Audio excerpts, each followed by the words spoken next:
This is the original esport racing game. This is iRacing.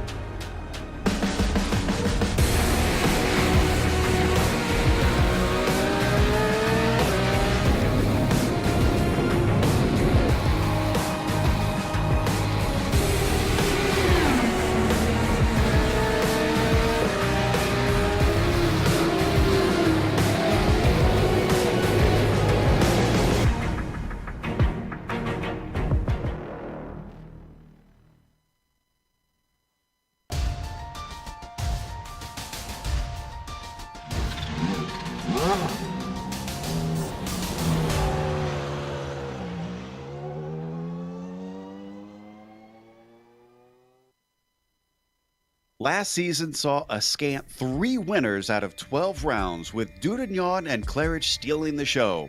But the slate has been wiped clean once more, and a new set of 12 rounds opens the door for any driver to attempt to bring the two titans down to earth. Few have been able to cope with their speed and tenacity, but it has not proved impossible. Will last season's dominance incentivize everyone to put a target on their backs? We'll find out soon as we get ready to watch the opening round of the Lotus 49 Grand Prix Legend Series, and you'll see it all live here on the Global SimRacing channel and the iRacing Esports Network. Hi, I'm Joe Peak, and with me in the booth is Johan Vandenbelt. Behind the scenes is our director, the Dr. Amjad Yaman, and he's using cameras provided by Dougie Beard. Johan, Watkins Glen plays host to today's season opener, and considering how popular it is usually with the 49 drivers, I think it should give us a good show. Absolutely, Joe. This track is one of my personal favorites, and racing here always provides some great action. Now, a little bit about the track. Watkins Glen is located in New York on the southern tip of Seneca Lake. It was designed in 1947 and was for 20 years the home of the US Grand Prix, where it, among other things, saw the Lotus 49 win 2 times. The layout was changed twice in 1953 and 1970, creating the current 5.5 kilometer track we see today. Now, Watkins Glen, of course, features several different track options, and the community has chosen for the one which adds the boot section and the chicane on the straight. Now, this means a few things. It means less top speed on the straights, more difficult overtaking opportunities, but at the same time, less potential traffic to worry about. At the same time, watch for the corners, because the drivers now have the opportunity to make more of a difference there. Now, last year, Michel Dudagnon grabbed pole position here at Watkins Glen, an important feat because it gave him the advantage he needed to grab the win in the race afterwards. Who will grab pole? We'll find out soon, as qualifying is about to get underway, but before we go there, let's strap in as we go on board the Lotus 49 for a lap around Watkins Glen.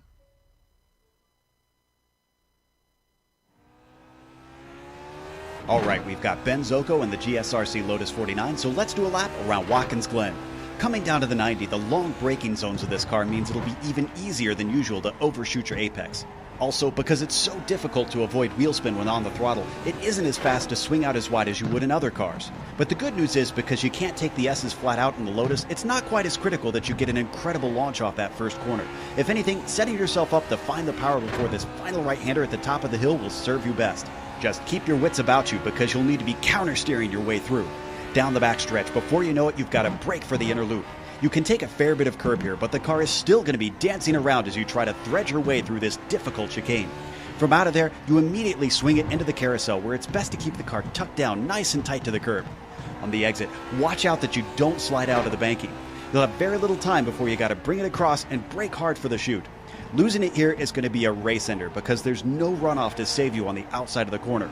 We continue to plunge downhill now into the toe of the boot. The car will compress at the bottom, but coming out the other side, you've got this giant hill that needs you to swing your speed through the corner as best you can. That's because it's actually a fairly long stretch down to the heel of the boot, where drivers often try and overtake if they're close enough. Stay off the tiny little curve to the inside, because it'll upset the car horribly. But this is another spot where you have very little time on the power before you're setting up for the left-hander that returns us to the main circuit. With almost no downforce, the lack of grip on this off-camber corner becomes even more apparent and frustrating. Ease back onto the power, and now we come to the penultimate corner. In most cars, this is frighteningly fast, but even the banking doesn't keep you from needing to slow up quite a bit to make it through. And then there's that scary final turn with the Armco sitting right at the edge of the track. Setting yourself up to be clean on the power and not coming in too hot will serve you well. But hopefully you've now finished a lap around Watkins Glen.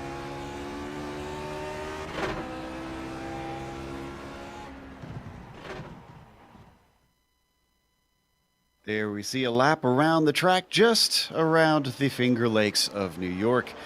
And we were just commenting during the break about how surprised we are this series has taken a liking to this chicane version with the inner loop included, considering most retro series go without it. But we'll see if maybe that switches later. And what hasn't switched is the points for last season. It is still the same two players that have dominated most of the championships. Michel Dudignon wins by 7 points over Mick Claridge. And just to tell you how powerful of a force they were, look at the gap down to third. Billy Bob Wright, more than 100 points to the next driver back. He and Ove Trengrade in an incredibly close fight that came down to 1 point for that final podium spot. And Dave Price rounded out your top 5 for the season. Let's take a look at the F2 championship with Johan. Yeah, the F2 championship last season also saw a dominating force, and that was the dominating force of David Rossi. Look at him. He won the championship by 51 points over Hideki Koifisto. Really well clear margin for the United Kingdom driver. Behind them, Andrew Eng was the final driver in the podium position. Don Good and Francisco Gutierrez also finished in the top 5 last season. Now, the Constructors' Championship is a lot less leaning towards France, of course. UK, though, they have a lot of drivers that come in and compete, so it was very tough to beat them, especially with Claridge on the team. Dudignon did keep them up in second place. The US tried their best, and they did keep those top 2 countries honest. Finland started to come in towards the 4 late in the season. And then you could see Norway, with only Trangrade contributing, had a tough time trying to keep up. But still, Ove notching up quite a few points in the end. Let's take a look at the race details of what we've got for this opening round. Yeah, this is of course round 1 of our 12-round Lotus 49 Championship. 2 watermarks, you could already see it in the points of last season. It means that there's 2 drop weeks. The 2 worst results of each driver will be removed. The race distance today here at Watkins Glen, 20 laps with open setups, and the points pay out to 25th position, with 50 points going to the victor. And if you enjoy this, once again, we are back on the iRacing Esports Network. We highly encourage you to subscribe, because not just the Lotus 49 series is on here, but all the World Championship series, as well as many other private leagues. And of course, Global Sim Racing Channel is proud to be on the stable of networks that bring you all the racing here on IESN. Watching our current pole sitter, this is Rob Olenek as he works his way into the boot section down towards the chute. Mick Claridge's first lap, not good enough for pole, actually down in third, and the driver challenging him, not only Rob Olenek, but Mick was telling me before the race, Roman Pawlowski is looking incredibly strong. He's put himself on the front row in that number 8 machine. I have to say, this qualifying looks to shape up very, very spicy, because we have 3 drivers within, well, basically 1/10 of a second of each other, all fighting for that pole position lap time. We're looking at Roman Pawlowski at the moment. He is currently in the booth section. I think of the 3 drivers that are fighting for pole position, it will be Rob Olenek, who is the first one who will come across the line. He's now turning back to the penultimate corner, breaking for that one. And we're looking at Enzo Kanta. He's maybe also a driver that we can look at in the race. He completes the second lap now. That one will be slower. No, actually not a lap time. He will stay on the 47.6. Rob Olenek actually goes to the pits. His qualifying is over, but still he has a pole position. Let's see if he can stay in front compared to Roman Pawlowski, who's now coming around the last corner. 46.6 was his quickest lap time. This time around it's a 47.8. He doesn't improve. Mick Claridge, he has the best papers, Joe, to improve on that time and get pole position. And he's got a good chance. There was a big error from Roman, which explains that very slow lap time. We saw it on screen coming out of the toe of the boot. Mick Claridge, however, I've not been able to watch and see if his is any better. Let's see. No, 46.9. He will stay in third as well. First lap seems to be the ticket for a lot of drivers. Bruce Nelson has come back to race once again. And after his second lap, he does improve to bump himself up to 11th, it looks like. Tommy Mikonhola coming around the final corner for his second lap time. He's all the way down in 13th. That's not usually where we see him, especially in the season finale last season. And Monza, he was right up there, but here again, he cannot improve. It seems like a lot of the drivers are struggling in their second lap time to improve, Joe. that the first lap is the moment that you can set a quick lap time. Marcellus Bruning going to be the last one to cross the line with his second lap time. His first one didn't count, his second one did, and that puts him up to 20th.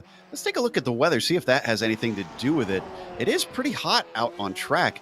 85 degrees air temperature and 111. This looks very similar to the MX-5 race that we saw last night with the Advanced Mazda Cup. It was 112 degrees on the track when we started the race there. So these drivers are going to be slipping and sliding around.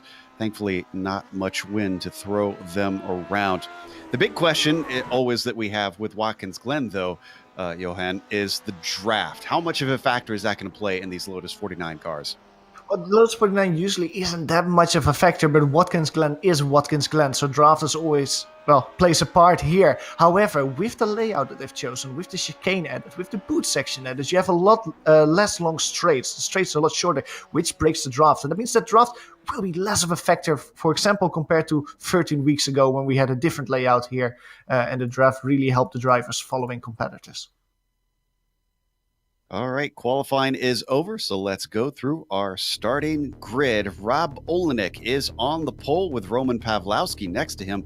Unusually, Mick Claridge all the way down in third. Marco Kika next to him in fourth. Marco continuing to improve every race. Enzo Cantor returns. Glad to see the Italian back once again in fifth. Ian Haycox will be P6. Then it's Matt Wright starting seventh, followed by Gary Teal in eighth. Row 5 has Daniel Sadler on the inside in ninth, and Caden Bean starts in 10th. Just outside the top 10 is Bruce Nelson starting the race in P11. He's being flanked by Matt Morris. Tommy Mikonhola is on the inside of row 7. He's followed by another Haycox, Hugh Haycox. He starts in P14. P15 behind him it's Philippe Burkhardt, followed by Hideki Kofisto. New driver Manach Stefan starts the race in 17th in front of Michael Ren. Row 10 we can find Francisco Javier Gutierrez and Marcellus Bruning. And it's Don Good starting 21st, followed by Colin Coker, another new driver. James Ellis 23rd. And the only driver not to put a time in is Gary Anderson. He certainly got his work cut out for him in a relatively large field out today. As you can see, the car is starting to grid up on this downhill plunge into the 90. Shouldn't be too much of a problem with the runoff towards the outside, but still cars can get tangled, and it is important to get yourself a good launch down towards the backstretch. Flowing through the S's, drivers will have to sort themselves out. It is certainly not flat out in these cars up through those corners. So as the lights come up and the engines start to rev, round 1 about to get underway. Green flag is out here in Watkins Glen for the Lotus 49 Grand Prix Legends Series, and it is a great start for third place driver Mick Claridge, already up into second, past Roman Pawlowski, manages to sneak through in the first corner. In fact, Roman already under threat from Marco Kika as they come into the S's, but Marco's going to back out of it. Otherwise, it looks like it is clean through the first corner. It's very clean, single foul all the way up front. Let's look at Rob Olenek because Mick Claridge is extremely close, immediately outside of the SS, dives to the inside, on the inside of the chicane. A very difficult overtaking place here, but Mick Claridge has the inside, side by side in the chicane. It seems like Mick Claridge has the car length in front, finishes the deal and gets to the carousel. Mick Claridge back in front. Both drivers aggressive on the first lap, nobody willing to give up, but they managed to sort it out. Impressive stuff there at the top. Although we've had a crash with Coker in the background, everybody else seems to have gotten through. Yeah, Coker collided with Anderson there. Also something else that happened, it was Michael Ren. Very weird what happened with him. He was basically stationary, didn't get going when the green light dropped. A lot of drivers almost piled into the back of him. Luckily none did do that on the start line. But Kerry Anderson once again now hard into the wall. He will probably be retiree. His car looks to have a lot of them. Seeing some action between Kanta and Kika. Kanta tried to go side by side in the toe, but in the heel nearly got into the back of the fin. Thankfully, both are able to continue. They work their way out of the boot, back onto the main course. Your order is now Mick Claridge in first, Olenek in second, Pawlowski third, Kika fourth, and Kanta fifth. And one thing that we saw in practice, of course, Joe, was Clarence being very quick. He wasn't slower than Rob Olenek and Roman Pawlowski in practice. Just in qualifying, it seemed like he couldn't get his lap time together. Let's see if actually now he's leading the pack, can create a gap to the drivers that are behind him. And if Marco Kika and Enzo Kansa can fight for those podium positions behind him, Gary Thiel and Matt Wright are following suit. And all the top 7, top 8 are starting to stretch out a bit. None of the drivers trying to go side by side as to reach the Esks. As we ride on board with our leader, you can see Olenek dropping back slightly, so what you were saying seems to be very valid. And in fact, Pawlowski is starting to threaten as he closes up on the back of Olenek's tiger-colored car. Not close enough for an attempt into the inner loop. They come around through the carousel down towards the chute, and he loses out a little bit. Olenek looking very strong in these fast corners. It's very interesting to see. You mentioned, of course, that Mick already told that Roman Pawlowski seemed to be very quick here at Watkins Glen. If Mick and Roman are around the same pace, I think that Rob Olenek just found something overnight, because he really seems to button it at the moment and just is able to stay with Mick Claridge in this difficult boots infield section. Gap between the two drivers is less than a second still. A little bit of a mistake that we saw on screen from Pawlowski into the toe, very wide. That allowed Marco Kika to start to catch up, but unfortunately Kika not a good enough run off the toe.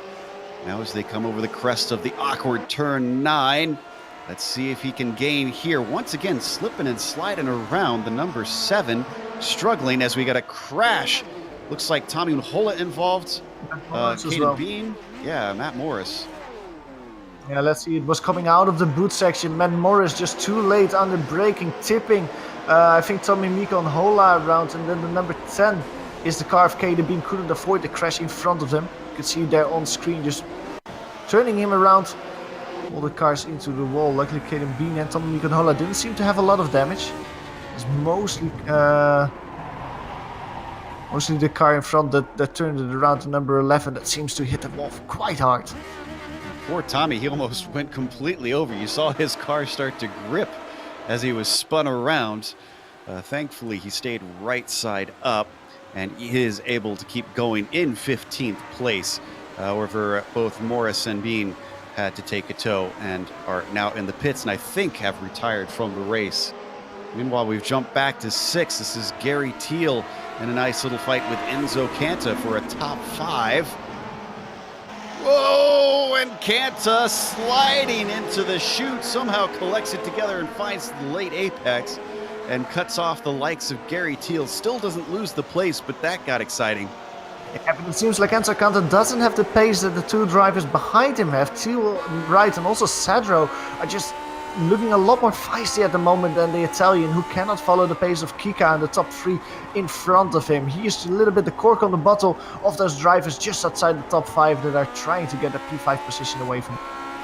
Riding on board with Matt, you can see up ahead of these two how big the gap is. It's already 2.5 seconds, and we've got another crash. This one with Hugh Haycox, Philippe Urquhart, and Manash Stefan. This was a crash waiting to happen because all these drivers were behind Hideki Corfisto. It basically happened with Manash Stefan going very wide through the penultimate corner in the boot. Philippe Urquhart tried to go on the inside there, touched each other. Sorry, that was not Philippe Urquhart, it was Hugh Haycox. Philippe Urquhart was the driver behind, couldn't avoid them. Just bunched all towards each other into the wall. Now all the drivers seem to keep going. You see on board to Hugh Haycox, he has a big wobble in the middle of the corner. That sends him to the inside of Manash Stefan. Hard crash for all of them. And luckily, it seems like only Manash Stefan can continue. Philippe Urquhart and Hugh Haycox are crabbing very bad. Yeah, I was about to say they are definitely coming into the pits considering their pace. There you see Stefan running in 18th. Surprising how much attrition we've had early on. We're only on lap 4. And right now, 19 cars are on track and going. It's one of the things that I mentioned in the lap guide. It is such a difficult... as Enzo Canta once again goes very slippery in going into the boot. into the chute. He almost lost control of his car there. Gary Thiel immediately able to close the gap. But what I was mentioning in the track guide, this is a very difficult layout. It's very difficult to overtake other people there, so you have to take a lot more risk. And you see that, well, it's not working out for the drivers. A little bit too much risk for them, and that causes some incidents which wrecks some of the people out. Two groups are starting to form here. Mick Claridge is alone. Rob Olenek cannot follow his pace at the moment. Roman Pawlowski, Marco Kika are dropping back a little bit as well, but the best battle here is for P5. Enzo Canta, Gary Thiel, Matt Wright, Daniel Cedro are all very close together, trying to fight for that P5 position. Canta still leads that train, and no one able to overtake quite yet. I have a feeling that this is a pressure cooker of sorts building up. Wonder if this is going to bring in Bruce Snelson as well. He's not too far behind this group, and if anyone starts to battle, we could see a 5-car fight start to erupt. Now starting lap 5 through the 90 and up the hill once again. We don't have to go there, but I can report that Francisco Gutierrez had an incident in the inner loop. Just a single car wreck, went off into the barrier and got it going once again. Right on board with the number 4 car, Daniel Sadro riding in 8th place. You'll get a good idea of just how much the draft is worth as we run down the backstretch, and it looks like not a whole lot. It was more on the braking that he won 2 car lengths towards Matt Wright. Now, you were mentioning Bruce Nelson last lap. He was a second quicker than Enzo Canta, so it seems like Bruce Nelson is going to make it a 5-car battle very soon. So, although this lap doesn't seem like he is as quick as he was last time around, so let's keep an eye on his pace. But these 4 drivers, especially if you look from Daniel Cedro's point of view, they're very close together. And while Daniel Cedro is having a good look, he can now figure out what the weaknesses are of the cars in front of them, which corners they're strong, which corners they're not, and just plan his moves forward, because he looks really quick and just trying to set himself up for a move on Wright and Thiel. Do you think there's enough race that Sadro can play patient and sit and watch here for a moment? Do you think he's really got to go if he's got pace over these 3? I mean, you always have to go when you have the opportunity, but you could see it in the true crashes we saw a little while ago, that if you just try to force the issue, you're just going to cause a wreck here. The track is so tight. Daniel Cedro got very loose there, going out of the booth chicane, loses a few car lengths doing that. It is very difficult to overtake, and if you try to force the issue, you're just going to cause an incident. So you have to be patient and really work out strategically where you're quicker and where you can make the overtake. Right now, the quickest is still Mick Claridge, setting fast lap after fast lap multiple times. He's stretched himself out to 1.7 seconds over Olenek. Coming up the hill one more time. There's our leader right now, already coming across a little bit of traffic. Gary Anderson has got the car back out, just trying to let the leaders by very carefully. He's not got too many gaps. Now he can finally go as Marco Kika gets through. Let's look at the pace that these drivers are having. Marco Kika and Roman Pawlowski last time were basically the same lap time, 2 thousandths of a second, so very close between them. Rob Olenek was around 3/10 quicker. Mick Claridge on his turn was half a second quicker than Rob Olenek, so it looks like this top 4 battle's just stretching out a little bit. Oh, we had a pass for position farther down in the field. Marcellus Breuning, I think, just got overtaken by Michael Wren. Wonder if we could get a replay here. Watch from on board with Wren. Just straight out broke his opponent down into the inner loop and made it stick. Very strong under braking from Michael Wren there. He's having a good run at the moment in this race, although he seems to feel the pressure a little bit. Now he fences off in the booth section. He started the race in P18, gaining 5 positions already in the progress. A good run for Michael Wren here today at Watkins. Yep. Breuning's going to try and stay with him, but not really threatening at the moment. I wonder if we could jump back to the likes of Canta, because he's started to pull a little bit of a gap over Gary Thiel. Maybe he's got his legs underneath him now. He hasn't completely dropped him. You can still see they've got all 4 cars close together, and now Bruce Snelson less than a second behind. So that 5-car battle seems to have come true. Yeah, it's more that the drivers in front are starting to pick up the pace a little bit. They were driving 49s a few laps ago. They're back into 48s. That means that Bruce Nelson cannot close the gap as quick as he wanted. In the meantime, Matt Wright is taking a little look on the inside of the chicane on Gary Thiel. Thinks the better of it, goes back to the racing line. But Matt Wright is probably seeing the same thing as you're seeing, that Enzo Canta is starting to slowly go away, slowly drive away, finding a little bit of pace. Matt Wright, if he wants to follow Enzo Canta, has to find a way by Gary Thiel quickly. I wonder how much of this is adapting to the hot conditions as well. The temperature's not gone down. It's still 111 degrees. And the drivers have told us before that the setup can kind of make a difference in these cars when it comes to temperature. Yeah, absolutely. And especially if you're going several laps into a stint already, the tire temperatures will only go up and up, and you can see that the drivers that were quick at the beginning of the stint suddenly have to slow down a little bit to counteract that rise of temperature on their rubber. That means that their pace will fluctuate a little bit. In the meantime, I'm just looking at Matt Wright still. He's putting a lot of pressure on Gary Thiel this lap. The whole infield section, he sees right on the tail, only 2 car lengths away from him. As they come out of the boot section, he's still right there. Gary Thiel will see him in the rearview mirror. As I say that at the penultimate corner, it almost looked like Matt Wright was losing a little bit, but Gary Thiel sliding a lot in that corner, immediately losing the advantage he gained. Gary is pushing as much as he can to try to keep the likes of Matt Wright behind him. Matt not going to have an opportunity, though he does poke his nose out into the 90. This is where drivers tend to want to get themselves an opportunity up the hill as we now ride on board. Looks like he's closing slightly again. It's so interesting to see what Matt Wright is doing, because he's not close enough to actually do an overtaking maneuver. But what he is doing is just showing his nose every time, just going a little bit to the inside to let Gary Thiel know, hey, I'm here. Don't forget about me. I'm riding a Thiel as Enzo Canta spins.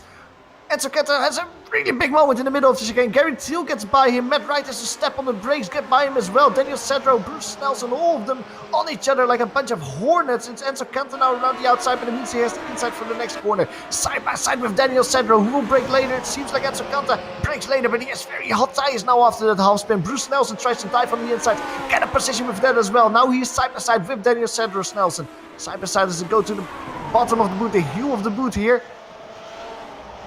Side by side as they reach the exit of the corner. Bruce Nelson can take more momentum. No, it seems like Daniel Cedro has slightly more momentum, and he now has the inside of the next corner.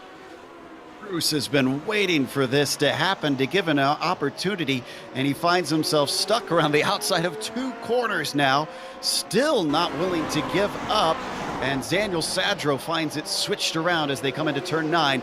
Can he finally get the job done? Both of them squirming under power. Still, Cedro's going to make him work for it into the penultimate corner. Not often you see drivers manage to go too wide through there. Bruce Nelson finally gets it done and takes the apex of the final turn. Half a lap side by side. What an amazing battle between the two. Now let's go back to see what actually happened with Enzo Canta in the chicane last time. Go to a replay of exactly what happened. He was, of course, leading comfortably, going to the chicane, just too much speed, it almost seems like, already losing the car on the entry of the corner. Great save from the Italian, though, to not spin and hit the wall. But all that momentum lost mean that a lot of drivers, well, 2 of the drivers could find a way back. And that kind of means that the cork is from the bottom, Joe, with Gary Thiel now leading the pack. Let's see if he can continue extending the gap compared to Matt Wright. And what can Enzo Canta do? Can he recover and get those positions back? Indeed, you could tell that that was really building, and eventually when something happened, everybody scrambled. Also, credit to all the drivers for not running into Enzo Canta. So good save from him, and great heads up from everybody else. Is that Canta going wide again that we see there? Or is that Matt Wright? There's someone there going through the chute that was way wide. No, there was behind Canta. No, there was Enzo Canta. You're absolutely right. He just had a little wobble on the inside of the corner. Didn't cost him that much, well, not as much time as he did in the chicane, but again, a few car lengths that he loses.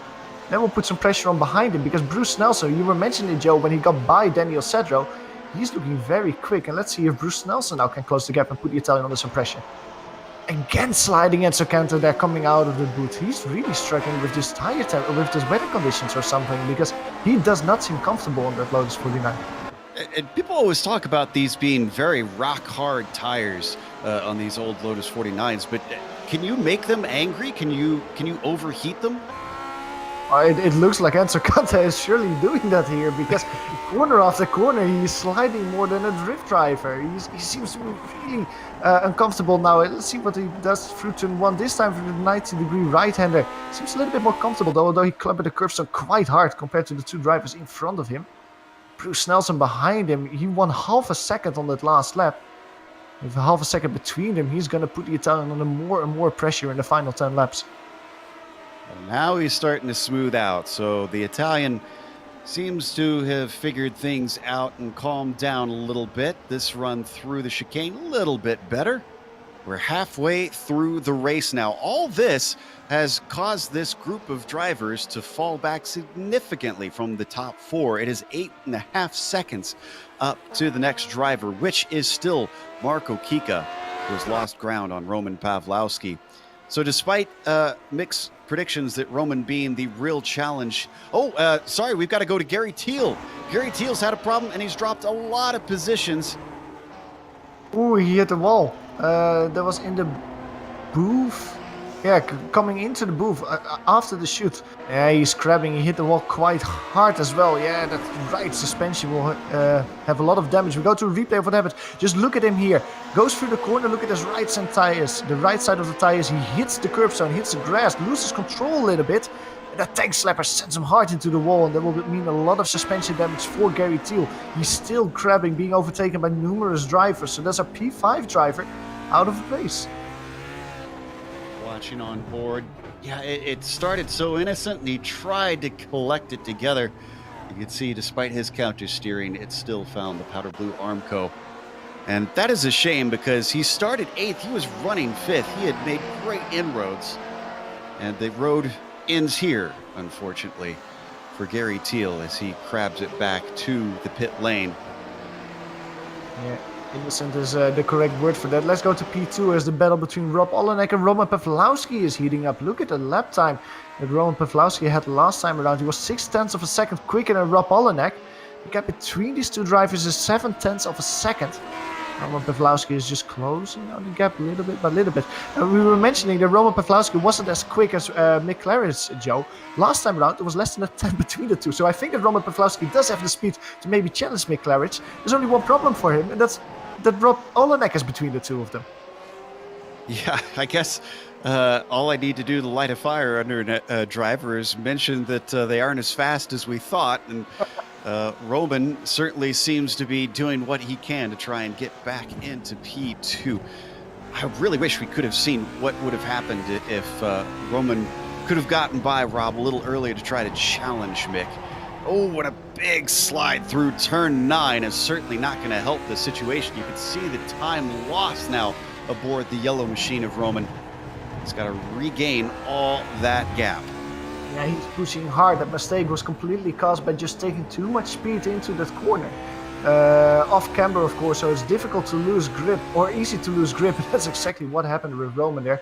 He now has to make up all the time that he lost. This time around, coming over the start-finish line, he did a 1:47.2. Even with the mistake though, Joe, he was only 0.03 of a second slower than he was the lap before. So still a very good lap time from him, although he was slightly slower than Rob Olenek. It just seems like Roman Pawlowski is finding more and more pace in his final stages of the race. So down the backstretch, breaking into the inner loop, Roman looking very good right there, actually. Looks like the number 8 gained a fair bit of time. Let's see if he can hold it through the carousel. Coming around the long banked right-hander as we look from the gearbox of Rob Olenek. He has indeed cut it down to about 0.6 now. Chipping away once more. Pawlowski doing what he can. Yeah, Rob Olenek will see this in his rearview mirrors. He will see that car growing bigger and bigger in them.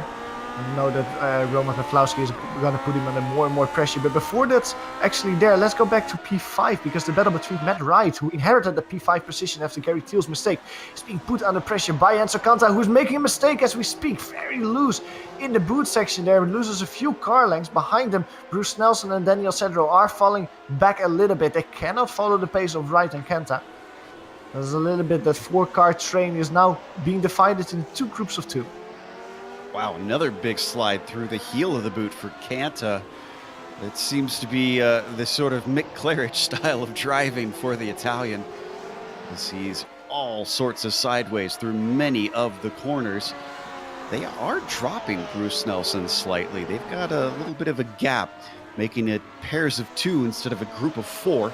Coming through the final corner, Enzo once again trying to see if he can get to the tail of Matt Wright, but the number 12 car has been withstanding the pressure very well. Only 8 laps to go that he has to continue to hold down this top 5. Yeah, very close between them. Even closer as well is the battle for P2. Roman Pawlowski has dropped the gap between himself and Rob Olenek even further. Was half a second quicker last lap around. He is right on the gearbox, only 2 car lengths between the 2 at the moment as they go through the carousel. Going into the booth section down the chute, you can see that the gap between the 2 drivers visually as well is just a lot closer. Gary Anderson in front of them, that's going to throw a bit in the mix. That's Rappelin again, just avoids them. There was a hair between those 2 cars. What a slide. Gary Anderson, of course, is crabbing quite heavily. I would say park that car, Gary, and just take the tow, because you're throwing a wrench in the mix of a lot of leaders like this. Let's watch from Rob's view. Talk about a heart in your throat moment. Not where you want a mistake. Just barely stays out of him. Oh, good job by both drivers. I also don't think it was that much of a mistake of Rob Olenek. I just didn't think he expected that Gary Anderson would be that slow. Of course, Gary Anderson is crabbing at the moment, so he has a lot of damage, and that's causing him to be that slow. But it seems like Rob Olenek just didn't anticipate that, and that almost caused a big incident between the lap car and the P2 driver. Never the way that you want to see leaders have their race ended. Coming down the front stretch now. This battle's still very much on between them, but Pawlowski just can't get close enough to send one up the inside. He's going to run out of laps unless he starts to get aggressive here, or he finds another good mistake from Olenek. Currently, though, the New England driver has been managing to hold back Roman despite his speed. Down the back stretch, yet again, we see too many car lengths between second and third place. Oh, but look, just going into the chicane, how quick Roman Pawlowski is. Well, he's too quick because he overshot the next corner. Too much speed, too much risk he's taking in the chicane. You can immediately see on screen that the gap has increased to, well, around 0.7 of a second. Rob Olenek is a little bit of free air behind him. Now let's go back to the battle between Enzo Canta and Matt Wright, because that one is still very, very hot. 2 car lengths between the 2 as they go through the carousel. There's not any lap traffic in front of them as they reach the booth, so they don't have to worry about that. Enzo Canta taking a little look at the inside, not to try and move, but just to let Matt Wright know that he's still there. Behind him, Bruce Nelson was slightly quicker than the 2 drivers in front. He closed down the gap to Enzo Canta by 0.3 of a second last lap. And not only that, he's leaving Daniel Cedro behind him. So Bruce Nelson finding himself with a little bit of pace here. Just wonder if he needs to work on his consistency to try and be a little bit more competitive with these 2. Still, you can see how aggressive that Canta is looking, poking his nose at multiple corners, a bit wide through turn 9 for Matt Wright, and now we see an opportunity for the Italian. But it's a very fast penultimate corner, and he's not going to have a chance here. What can he do, setting himself up for the pit straight? Here they come around the final banked right-hander, and a good exit from Matt Wright is going to keep himself safe. Critical moment, and Matt Wright responds. Yeah, Matt Wright was lucky there because he not only made a mistake in turn 9, also in turn 8 before that. And that gave Enzo Canta almost all the things that he needed to make a pass. Now, as you can see on track as well, the cloud cover has come over the track. That has dropped the track temperature dramatically, 5 degrees Celsius lower than it was at the start of the race. That might give the drivers a little bit more grip in this final parts of the race. 6 more laps to go. Enzo Canta still is only 3 car lengths behind Matt Wright as he reaches the chicane. Again, taking a little look on the inside. Just to take a little look. He's sliding though. He's sliding. He's losing control. And that will give maybe an opportunity to Bruce Nelson to close down the gap. Bruce Nelson has got to be feeling pretty eager. He started this race in 11th. And right now is sitting in 7th place, looking at a potential top 5, depending on what he can do with these two before the laps run out. That's going to be the key part of this equation. How many laps are left? Because Bruce Nelson can't wait too long. No, but he is doing everything that he needs to do. He's currently in the popcorn position, just waiting to see what is going to happen with those few drivers in front. Meanwhile, we're looking at Mick Claridge. He is still our race leader today. What a race he's having after he got by Rob Olenek and by Roman Pavlowski at the beginning of the race. He's just, well, basically closed the deal since then. The gap between him and the rest is 4.5 seconds at the moment. He's just slowly, consistently closing down the gaps, closing out the race on his way for the first win of the season. How about a little bit of love to two drivers who've made great inroads? Marcellus Borning just took another position over Don Good, but credit to both of them because they started in 20th and 21st respectively, and they are now 13th and 14th respectively. Now, some of that is due to the attrition that we mentioned earlier, but any position gained is a legitimate position, if you ask me. Absolutely. Both of these drivers winning 7 positions in the progress, and no matter how you look at that, that's an amazing result for either of them. So good job to both of them. They're still battling it out with 5 laps to go. I think that this is a battle that will stay close until the race is over. Who has the, as I say, that Enzo Canta taking a look at the inside. Enzo Canta crashes into Matt Wright in the chicane. He took too much speed. Bruce Nelson, what an avoidance of Bruce Nelson. That is also Daniel Sedro having to brake completely, but Enzo Canta, he looks to get out of that unscathed. But it was the Italian who caused the crash, but just taking way too much speed, it seemed like, into the chicane. We go to a replay of that here, just diving in the inside, losing control, slamming into Matt Wright. And wow, get out your sewing kits. Bruce Nelson threaded the needle between those two spinning cars, stomped on the brakes to have to do it, but watch this from the number 9 car's view.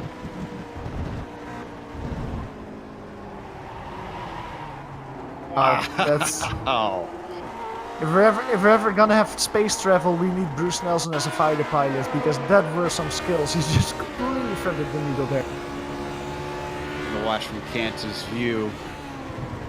Yeah, just outbraked himself and started to lose the car. That's not the first time we've seen him do that. In fact, that was very similar to when he lost it before and gave away his position. This time, unfortunately, it affected other drivers. It also is the driver that was mostly affected is Daniel Sedro, who's crabbing and actually letting Hideki Kurvista by now. I think it's actually race over for Daniel Sedro, who was an unlucky victim in that. He was the 4th driver in the group, but was completely caught out by Matt Wright spinning in front of him. He collided with him, and that's probably race over for the Midwest driver. Yep, Sadro indeed brings it into the pit lane. That is such a shame for the run that Sadro was having. It's very contrasting fortunes between the trailing drivers of that incident. Sadro comes in, Snelson up to a top 5. Yeah, but the top 5 position isn't set in stone yet, because look at the Italian behind him. He's right behind him. Just 2 free car lengths between them as they go through the carousel. Enzo Canta's having a great run through that corner. Trying down the chute to close down the gap. You can see them here, Bruce Nelson just in front, Enzo Canta taking a wider line there. He had more speed at that part of the track. Couldn't find his way past. The gap between himself and Bruce Nelson increases a little bit, but it seems like Enzo Canta, well, is trying to get a P5 position back. And once he does that, it will be just him and Bruce Nelson. All the drivers like Matt Wright, like Daniel Sedro, are out of the equation. It's just these 2 drivers for P5. Is Enzo Canta takes too much speed. Well, that's not the first time we said that today. Into the turn 8 that is. That gives Bruce Nelson maybe the air that he needs. Don't forget Gary Teal back there, who is caught up to the back of Canton because of all this sliding around. He's a few laps down though, Gary Teal. So he's not yes. a part. Yeah, he used to be a part of the battle. Maybe that actually is a little bit heartbreaking for Gary Teal because he's seeing everything develop in front of him, and he knows I should have been a part of that battle. But with that crash in the boot section of the track, he of course is now several laps down. I think he'll just finish in P19. And let's go back to the battle for P2 because we took a little look at that last lap. Rob Olenek and Roman Pawlowski are still very close to each other as they go through the chicane section. Just a few car lengths between them. And it seems like Roman Pawlowski is still just quicker than Rob Olenek, but Rob Olenek is just defending like the best you can do. He's not giving him any inch to try to get his nose in. That means that Roman Pawlowski cannot find his way back. As I say, that Rob Olenek goes very wide, slides through the chute, but still enough distance in front of Roman Pawlowski to stay P2. Roman took a look at it down into the toe of the boot, but this time it's Roman who finds himself going wide into the corner. Still stays with him, less than half a second between the two drivers. At what point does Pawlowski make his move? It's going to be 2 to go when they hit the line this time by. They are 5.5 seconds back from McClarich, who's essentially been cruising ever since he took the lead on lap 1. Look at the counter steering though from on board Roman's perspective, as he really has to saw at the wheel to try and stay with the likes of Rob Olenek. Yeah, we saw that earlier in the race as well. The Roman is just pushing as hard as he can, and that's causing him to sometimes overdrive a little bit, and that means that he has to oversteer quite a bit. Now, you asked the question with 2 laps to go, when are you going to try it? I think that the position to do it is now, because with 2 laps to go, the amount of chances that you have are diminishing, and you need to grab every opportunity that you get with both ends. He's going through the S's, takes a lot more curb zone, a lot more risk for Roman Pawlowski. It's paying off though, because as they come over the crest, he's right behind him. There clubbers the curb zone a little bit too hard though on top of the S's. That causes Rob Olenek to win 1-2 car lengths in front. 160 miles an hour with the rear wheel spinning for Angelica Pawlowski, and still manages to keep it moving forward through the carousel. This is the closest we've seen that number 8 car, I think, all race, but I don't think it's still quite close enough unless we get another mistake from Rob Olenek. Nope, this time it's going to be Roman sending it sliding into the chute, and all that time has been lost once again. Ooh, let's go back to Enzo Canta, who almost loses control of his car because he was being unlapped by Gary Teal. Gary Teal got a lap back. That almost sent Enzo Canta into a little spin as they reached the chicane. This completely means that Enzo Canta cannot challenge Bruce Nelson for the P5 position. We go to a little replay of that now. You can see Gary Teal on the inside here, getting by the position, and Enzo Canta just having a suboptimal line in that corner. Little slide from him, he can continue though, but like I said, that means that the battle for P5 is over. We can completely focus now on the battle for P2. 1 more lap to go. Roman Pawlowski lost a little bit of time sliding through the penultimate corner now. And he has, well, basically 0.7 of a second to bridge if he wants to get a P2 position. And the car that you see behind them is not for position. That's Daniel Sadro returning once again to try and finish his race as McClarich sets another fastest lap. All right, with the white flag out, what can Pawlowski do? And from what it looks like out of the exit of the 90, the answer is going to be not a lot. Just did not get a good run up the hill. Oh, but a little bit of a bobble from Rob Olenek coming through the S's is going to bring Pawlowski back into it. He creeps forward, but this looks like too little too late. Oh, Roman Pawlowski is so good in that chicane. He is so strong under brakes there. Immediately closes up to Rob Olenek, who just took way too much risk in the S's. Completely clobbered the chicane. That lost him all the position that he had to Roman Pawlowski. Gap increases as they come out of the carousel down the chute. You can see both cars taking different racing lines. And Roman Pawlowski tries to take the wider line, swing it on the inside. Doesn't pay off, however. The gap stays around the same. Rob Olenek now in the toes of the boot section, still in front of Roman Pawlowski. Again goes very well. Again takes a different racing line. That wider line just doesn't help to give him the momentum that he needs to close the gap.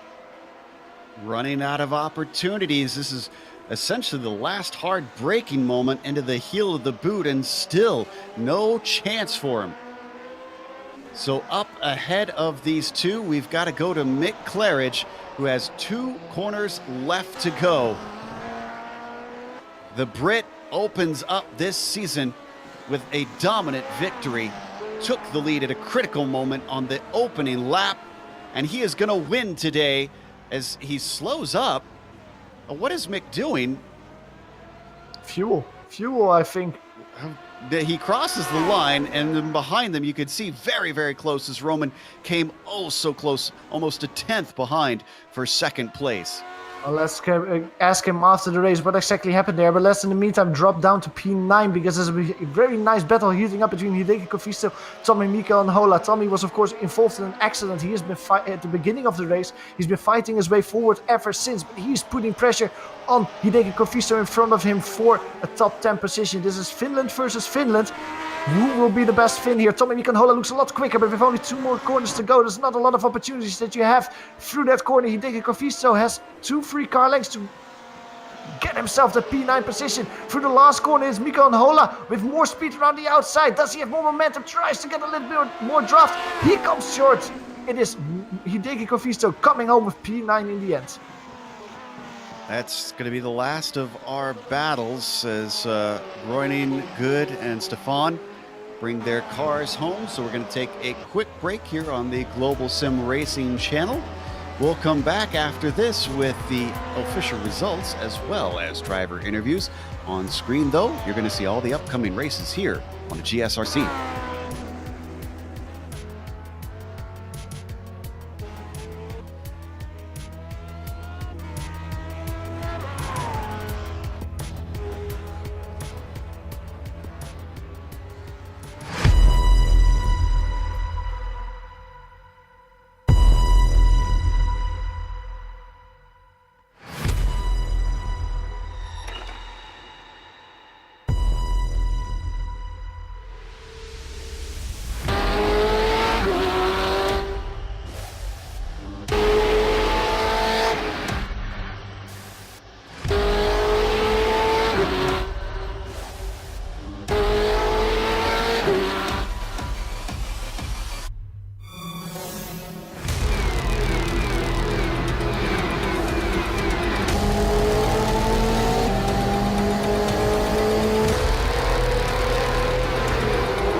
welcome back to Watkins Glen. The first round gave us quite a show. Maybe not for the win, but for the rest of the field. Some great battling all the way down. Mick Claridge, in the end, won, and it'll say by 2 seconds, but we're sort of trying to figure out exactly what his reasoning was for slowing down at the end. We'll have to ask him if he comes into the booth. Rob Olenek got second by barely a tenth over Roman Pawlowski, who pressured him the entire way. Despite starting in second place, could not manage to overtake the pole sitter to get one step higher on the podium. Marco Kika, who fell back early in the race, found himself just in a quiet little ride to take fourth. Even still, I give this Finn a lot of credit to get a lot of points today. Bruce Nelson got a top 5, climbing from 11th on the grid, managing to avoid a lot of problems ahead of him, but also overtaking a lot of cars in the process. And then I'm going to borrow a turn of phrase from my cohort, Sean Ambrose. It was Enzo Canta's wild ride today, as he managed to hold the car together on a few slides, but not all of them, and wound up in 6th at the end. Ian Haycox, who we didn't really see a whole lot of, wound up in 7th behind him, and Matt Wright took 8th place. Hideki Koivisto goes from 16th to 9th. Then, rounding out the top 10, it is Tommy Unhola. Another driver that won a lot of places finishes just outside of the top 10. Michael Wren winning 7 positions to finish P11 in the end. Marcellus Broining and Don Good, they are the hard chargers today. They did it a little bit better, winning 8 positions to finish P12 and P13 respectively. Manach Stefan was involved in a crash, but still comes home in a very respectable P14 in the end.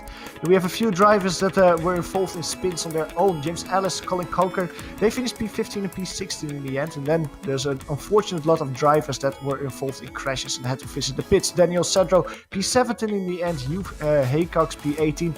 Gary Thiel went out after his crash, still classified in P19 in the end, in front of Gary Anderson, the last driver in the top 20. 21st goes to Francisco Javier Gutierrez, who was a DNF today. Philippe Urquhart as well, 22nd. Matt Morse, 23rd. And Caden Bean finishes 24th and last today.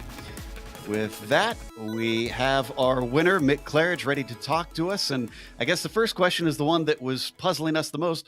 What was with the slowing down at the very end? Oh, hi Joe. Yeah, my steering wheel slipped a bit, and that's why I wasn't trying to showboat in the last 2 corners either. I was struggling a bit there. My steering wheel completely slipped. It was like a 45-degree angle to me. So yeah, and then then the car went in neutral along the straight, and I just thought I'll make it anyway, so don't worry about it. Okay, that makes more sense. We were curious because it didn't seem like you were out of gas, and we weren't sure why you would slow since it wasn't a huge gap, but that makes so much more sense. So this first round, let's talk about the opening lap. That seemed to be the critical moment for you in this race, getting by the likes of Rob Olenek to take the lead. Yeah, I messed up qualifying badly. I used the wrong tyre pressures in qualifying. I'm still confused about the tyres in this car, from, the last 2 seasons now. Still haven't got a grip on where you need. That was a good pun, wasn't it? Still don't, have any idea. But, so I used lower tyre pressures in qualifying thinking I'd be quicker. And I messed up my qualifying laps because of that. I didn't have bad laps. The car was just slow, So I went sort of over, a bit too much on the pressures for the race because I thought I've got to get past these guys as quick as I can. And the only way I'm going to do it is if I use, a real decent amount of pressure in the tyres. So that was the only reason I got around them, to be honest with it. Well, I mean, Roman was a bit lucky. I got a good first gear off the line. So that's handy if you can get, a good start. But yeah, I mean, I would have struggled behind Rob if I'd used normal tyre pressures there. As evidenced by what Roman had to deal with, just could not get by him all race long. You seem to think that Roman would be your biggest threat. If Roman had gotten by Rob, do you think this would have been more of a fight between you two, or would you would have been able to mind the gap? Well, I mean, we've done a couple of races now. This is the 3rd race we've done, and every time we've raced, Roman's been right on there with pace with me. And the gap's never got sort of more than a good sort of 1 second gap or whatever for the first sort of like 10, 12 laps, and then I seem to sort of get a gap that way, after that. So yeah, he's really sorting his stuff out this season. I'll tell you that, because yeah, that was a bit shocking, really, seeing it yesterday and the day before. But bless him, I love it. I love that. That's what I want. I want to be able to race people, and have close racing with everyone.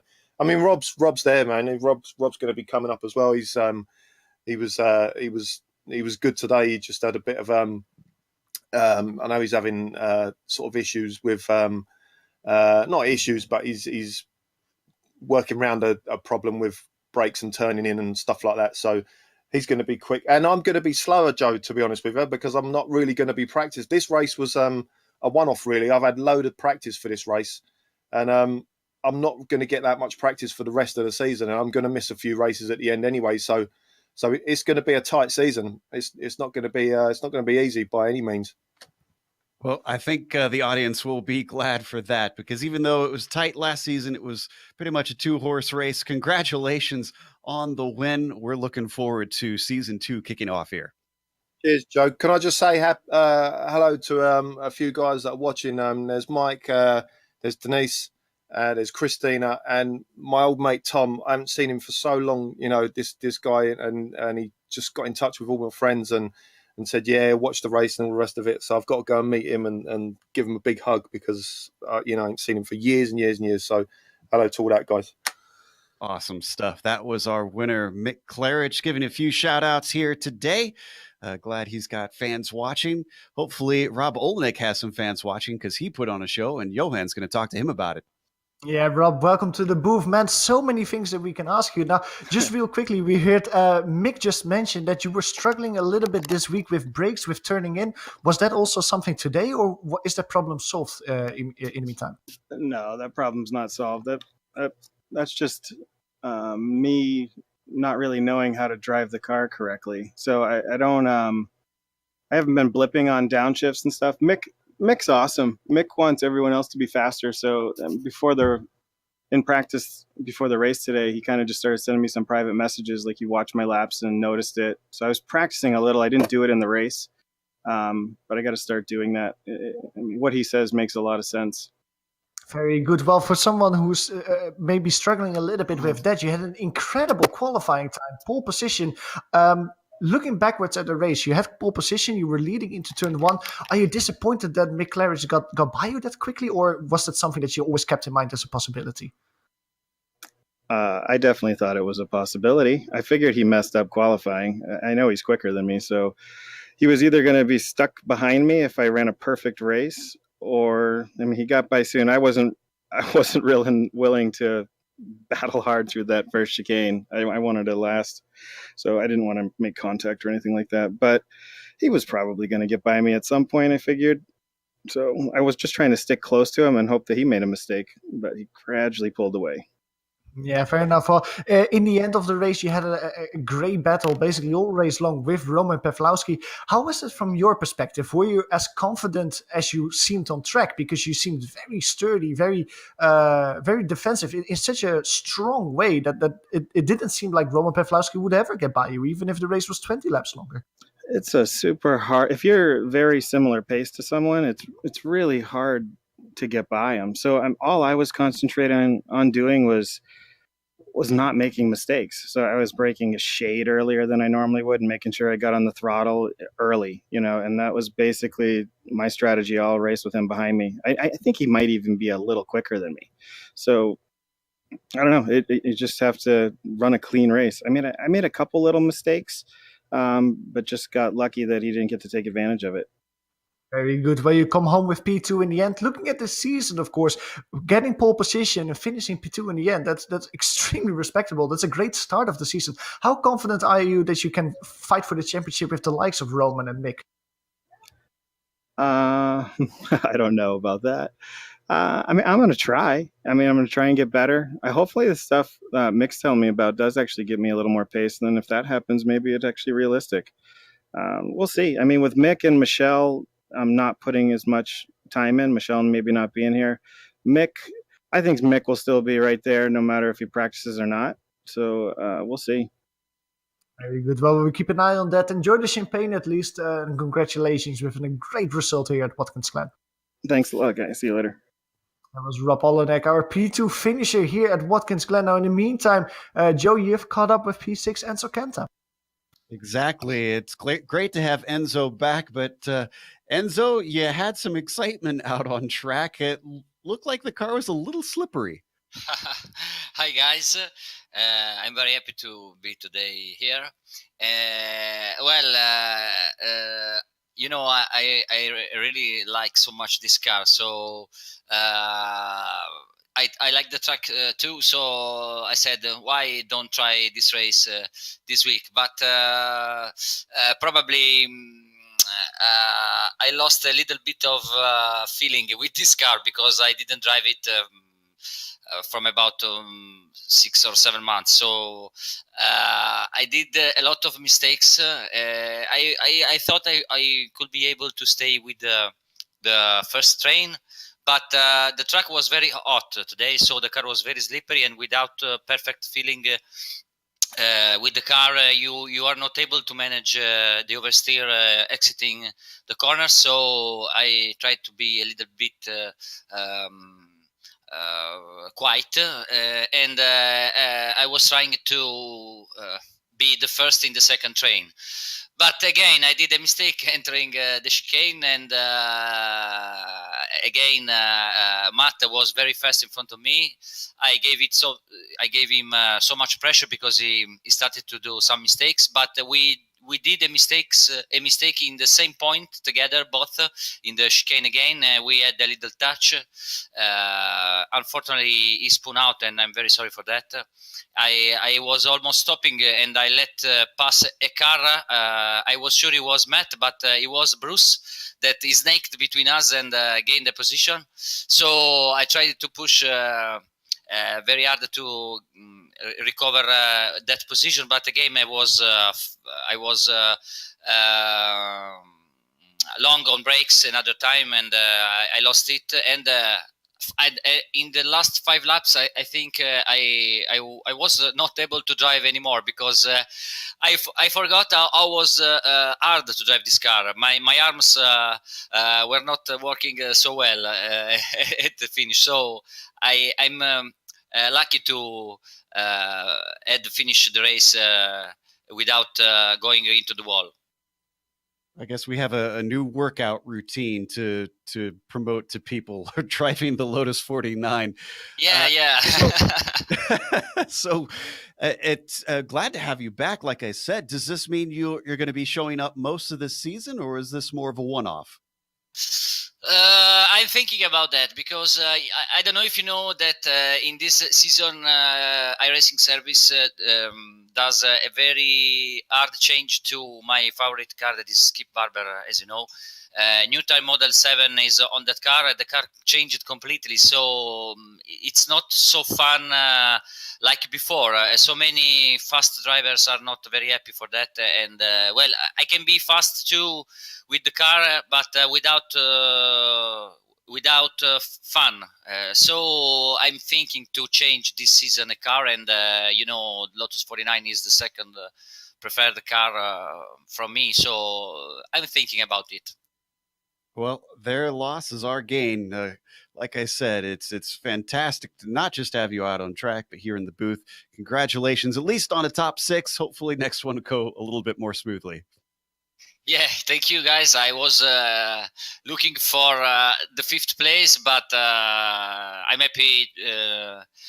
I'm happy, and I have to say, really, congratulations to the first drivers on the grid on the final results, because they are very, very, very fast and consistent, and it's incredible with this. Very incredible. That was Enzo Kenta, 6th place today. And lastly, we've got Tommy Unhola, who we saw have a fight all the way to the line. Johan's going to talk to the Finn. Yeah, Tommy, welcome to the booth. Very busy race for you. A lot of things happened. That battle at the end with Hideki Kofiso, that really went to the line. How did it seem like for your perspective? Oh yeah, that last fight was really fun. Hideki was defending well, and I really didn't have any chance. So it was fun to finish race like that as It honestly was not very fun race otherwise, as car didn't feel very good at all, and then someone drove into me on second lap, and I think it broke the car or something, and it felt even worse, and it was actually not fun at all to drive today, so I'm actually happy that it finished that way, so I'm not completely in a bad mood about that. Still a nice recovery race for you, though, because you were spun around, but you gained several positions after you came back to track. That at least must give you a good feeling coming out of this, that you recovered like that. Oh yes, it was a good drive after that, and I was a bit annoyed, but could make it together again and drive normally. And it was actually I was just came here to drive and not really fight so much, as I'm so tired. As Formula season starts in Australia, and I woke up 3:30 last night, or Friday night, and so on, and.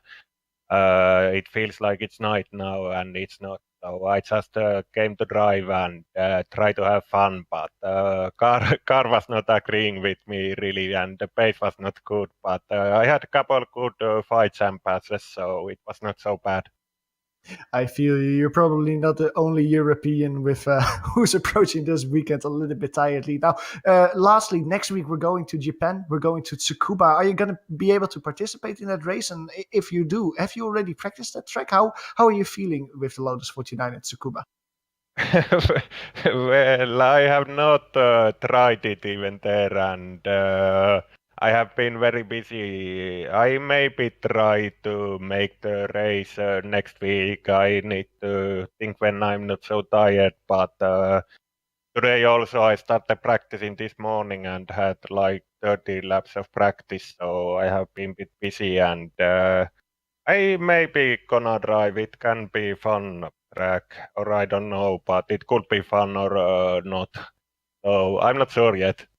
Okay, well, we'll figure out next week for sure. Thanks for talking with us anyway, Tommy, and we'll hope to see you again next week. Yes, thank you, and see you later. That was Tommy Miko and Hola, the last driver, coming in for an interview. He finished the race in P10. That's going to close things out for us today. So we, of course, want to thank Lotus 49 community for bringing us back for another season of coverage, as well as IESN and iRacing in general for putting us on the iRacing esports network. If you get an opportunity, make sure and click that big red subscribe button so that you don't miss a moment here on IESN. Thanks to the companies that provide the software and hardware for our broadcast listed here on your screen. And additional thanks go to Eric Ekholm and June Lalonde, who provide our wonderful music. See the screen for how to get a hold of more of their great work. Thanks to the team today, Johan, Amjad, and Dougie. If you'd like to find out more about GSRC, including upcoming races, you can find it at globalsimracingchannel.com. You can also check us out on social media. We're on Twitter at GSR Channel, Facebook at Global Sim Racing Channel, and Instagram at GSRC_Graham. Don't forget, head on over to our YouTube page and hit that big red subscribe button as well so that you don't miss a moment here on the GSRC. As was mentioned in Johan's interview, next week we're going to Tsukuba. This will be the first time that this series is headed there. Very small, tight track, so I'm not sure this car will like that track very well, but it should put on a good show on Saturday, March 23rd at 9:30 a.m. Eastern. We also have upcoming races for other series listed on the screen, so check those out and mark them down on your calendar. But until next time, race clean, race hard. See you on the track.